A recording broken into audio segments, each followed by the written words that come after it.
Okay, we're back. Second blog here. So I was originally going to start this channel and kind of make it a space where I talk about my mental health journey and the ways that I've healed. Um, but I think for my first swing at YouTube and making a vlog, I'm gonna kind of keep a journal of my quitting mindless media consumption. And I'm phrasing it specifically as quitting mindless media consumption because I've realized I'm day 8 now, and I've realized over this past week that I'm not really detoxing. And I'm not trying to detox because I have detoxed from social media, deleted apps on my phone, like just not even gone on. I've tried that in the past and I've not had much luck at having it stick.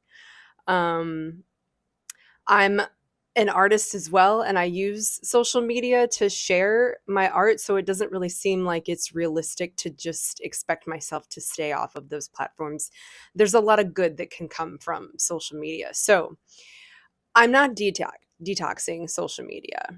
And I do want to also state the obvious that I think is the irony of, or the cognitive dissonance of the fact that I am talking about minimizing my media consumption on a site where I benefit directly from you consuming it. I mean, I don't at this stage. I'm not a paid YouTuber yet, at least. But yeah, I post this video in the hopes that somebody watches it and gets something from it. So I feel that you can't just be a creator in these spaces. You have to participate in the ecosystem. You have to both create and consume content in order to really, I can't be like, I don't want to be addicted to social media, but I need you to be addicted to social media in order for it to be worth it for me to post content. I think that's really like a toxic way of going about it. So I am not detoxing from social media. I intend on using social media, and I think there's a healthy way to do it, and I think I found it. I need to kind of preface back to my earlier video. This all started January 1st. My cat died. I spent about 10 days just grieving and really indulging in social media as much as I wanted to. That was kind of my coping tool, and I used it as much as I wanted. And I cried a lot, I grieved a lot, and I was just depressed and allowed myself to kind of have that period of grieving and resting, and coping with it in whatever way I felt like. And that was watching a lot of movies, mindlessly scrolling on YouTube, on social media, whatever I wanted to do. And at the end of those 2 days, or I'm sorry, 10 days, I felt very disgusted with my mindless relationship to social media consumption. Because it was such an emotionally disruptive time period for me, it was a ripe time for something to really jolt in me. There was like something really dislodged in me. So, anyway, all that to say, my overconsumption of media for those 10 days brought me to this awakening where it shifted my perspective on the way that I relate to social media. As in, I felt repulsed to any sort of social media consumption or any media consumption in general that didn't feel like it had a purpose, that I was doing it for a specific reason. Like, I'm going on my email to check my email because I emailed someone yesterday and I need to check to see if they've responded to me. Not, I'm just getting on 30 times a day because I'm on the train and I don't have anything to do right now, so I'm just going to get on. I truly have tried to not do this in the past. I've tried to not be, opening up my phone all the time, but it, it becomes just like a habit. It becomes a very strong habit. Something about having really overindulged awakened me and shifted me out of any sort of attraction to wanting to do that. Like it bursted the habit wide open for me. So I'm wanting to put this out here because I have noticed a major shift in me. For one, I have been thinking about doing like a YouTube vlog for probably almost a year now. And something shifted me in the last week and I'm suddenly doing it. Now I'm putting up a second video. Like, what happened? I feel compelled to share just like my the micro epiphanies that are happening to me as I'm making this major shift. Like I've tried to make shifts before and I can tell something is different about this.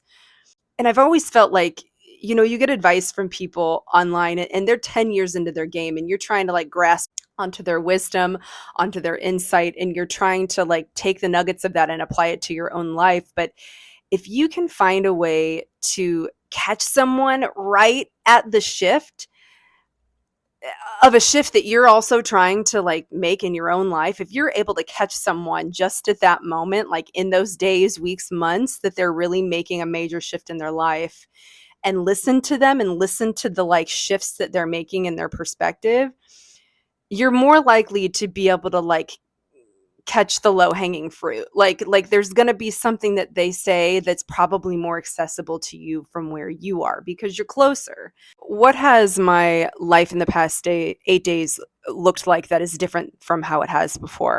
As far as my social media engagement goes, I have scheduled a time each day to sit down for 30 minutes to an hour and get on social media and engage. On YouTube, there's also videos that I like to look up, things maybe I'm thinking about. There are other creators that I do enjoy. And I have set aside each day and I've stuck with it and I have not gotten on social media, checked anything. I haven't felt compelled to. I really haven't. The way that I've related to media has just shifted. I only get on when there is something specifically that I'm doing with it. Using social media to learn from it, to engage, to interact, to watch content that I know is valuable to me, that is a worthwhile thing to do with my time. And I sit down and do it with that in mind, with that being my intention. And I don't go past the time that I've told myself that I can. The exception to this is with music, which is a form of media. I'm still consuming music more than ever, actually. I'm someone who kind of needs to have like at least background noise, or I have headphones on a lot. And I will listen to music while I'm doing other things, cooking, while I'm eating lunch. Instead of watching TV, I'll just listen to music. And that's been a really enjoyable thing, actually, because I'm like, man, if you're kind of like dancing while you're eating and enjoying yourself, I really think that your body is like really getting the goods from the nutrition that you have on your plate. Like it's synthesizing it in a way with really good feeling hormones. So um that's been I've been enjoying that a lot. Also ASMR. I ASMR is a mental health tool for me at this point. I use it often, like sometimes I listen to music when I'm walking around the city. But sometimes it's also just very overstimulating, and ASMR will help to kind of like regulate me as I'm walking through the city. So I listen to ASMR as much as I want. But interestingly enough, I'll go on to YouTube on the app to play some ASMR as I'm walking around the street, and I'm not even tempted to like go and look at notifications. It hasn't happened yet. I'm still trying to figure out exactly what shifted. Why is it suddenly that I'm just totally relating to it differently? I don't want to be on it unless there is a reason specifically that I'm on it. So I think I want to just close on talking about the value of a really disruptive moment in your life to kind of lay some new tracks. And it's interesting. It's happening to me. It's happening to a lot of like close people around me. Maybe that's just kind of the vibe right now, the energy that's out there, very transformative energy. But there is a book by Michael Pollan called How to Change Your Mind. And he talks about psychedelics and how the reason why psychedelics are very effective in therapy is because it basically, I guess BDNF is the molecule or the chemical, the neurotransmitter that is being released. Pretend that your brain is a snow globe, and there is a bunch of snow on a hill inside the snow globe, and you've just been in your sled going down the same grooves over and over and over for like 10 years, however long. And so those grooves are really, really deep. they're really set in, they're really sunk in there. They're very easy to just go on it again. Like if you, instead of going down a new path, it's just way easier, takes way less force to just keep going down that same path that you've traveled on. When you take a psychedelic, or when there's an incredibly disruptive event in your life that emotionally just kind of shuffles everything up, it's as if you shake up that snow globe and all the snow resettles. So now you have like a fresh playing field. The snow is freshly fallen over those tracks, and you have an opportunity to get some new habits going, to get some new thoughts, some new perspectives, some new ways that you're seeing things going. It's a really opportune moment.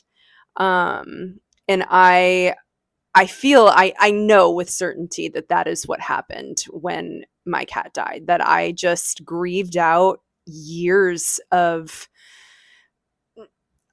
lodged little pieces of traumas that I never, fully let out of my body energetically. It all came out through the venue of my cat dying. Um, and the purity of love that was there too. I was able to have really like positive and a lot of gratitude in what I was experiencing. And I think that helped shaped kind of new pathways that were really positive and good feelings. So um that's it for today. I I'm gonna come back in another like 3 or 4 days and update again on new little epiphanies that I'm having and share those with you. Um, my plan for this channel is again to talk about mental health, particularly for people who are somewhere on the kind of like highly sensitive spectrum. There's things that are suggested in modern culture that don't work for people like myself, and so I have gotten most of my help from people on YouTube who are like me, expressing what they have gone through and the things they've tried that work. So that's what I've now healed a lot, and now I want to be a part of that community that is sharing that intel with other people who are looking for it. So if you would like to watch more of my content, you know what to do with the buttons below. And I'll see you in the future, hopefully. Ciao.